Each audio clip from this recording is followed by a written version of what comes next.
वायनाड से नामांकन करते ही प्रियंका और रॉबर्ट वाड्रा की प्रॉपर्टी को लेकर बड़ा विवाद शुरू हो गया।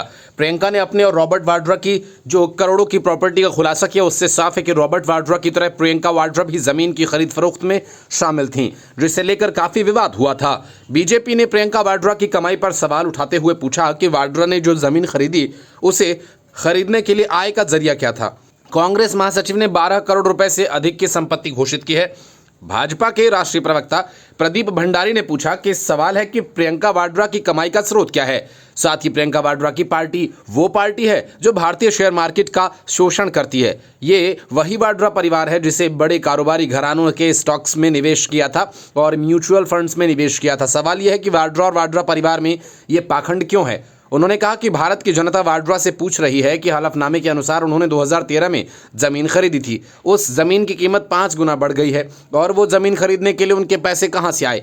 क्या वाड्रा जी अपने पति की तरह ही जमीन के संदिग्ध सौदों में शामिल हैं?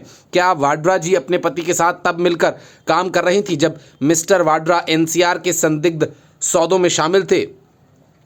उन्होंने कहा कि भारत की जनता भ्रष्ट वाड्रा गांधी परिवार से ये जानना चाहती है कि प्रियंका गांधी वाड्रा की कमाई का स्रोत क्या था और ऐसा क्या हो सकता है कि डिमांड नोटिस की वैल्यू घोषित संपत्ति से ज्यादा है। इसका मतलब है कि वाड्रा गांधी परिवार अपने भ्रष्ट काम छिपा रहा है। अपने नामांकन पत्र में प्रियंका ने वित्तीय वर्ष 2023-24 में 46,39,000 रुपए से अधिक की कुल आय भी घोषित की है, जिसमें किराए की आय, बैंक और अन्य निवेशों से ब्याज मिल शामिल है। नामांकन पत्र के साथ दाखिल हलफनामे में अपनी संपत्तियों और देनदारियों का विवरण देते हुए प्रियंका गांधी ने कहा कि उनके पास 4 करोड़ 24 लाख रुपए से अधिक की चल संपत्ति है, जिसमें 3 बैंक खातों में अलग अलग राशि की जमा रकम, म्यूचुअल फंड, पीपीएफ में निवेश, उनके पति रॉबर्ट वाड्रा द्वारा उपहार में दी गई होंडा हो सीवीआर और 1 करोड़ 15 लाख रुपए की मूल्य के 4,400 ग्राम सोना शामिल है।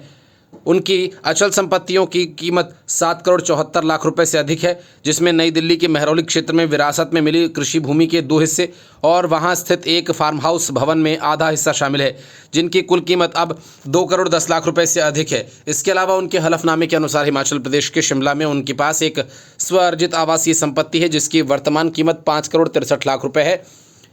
प्रियंका ने अपने हलफनामे में अपने पति की चल अचल संपत्ति का भी ब्यौरा दिया। हलफनामे के अनुसार रॉबर्ट वाड्रा के पास 37 करोड़ 90 लाख रुपए से अधिक की चल संपत्ति है, जिसमें 27 करोड़ 64 लाख रुपए से अधिक की अचल संपत्ति है।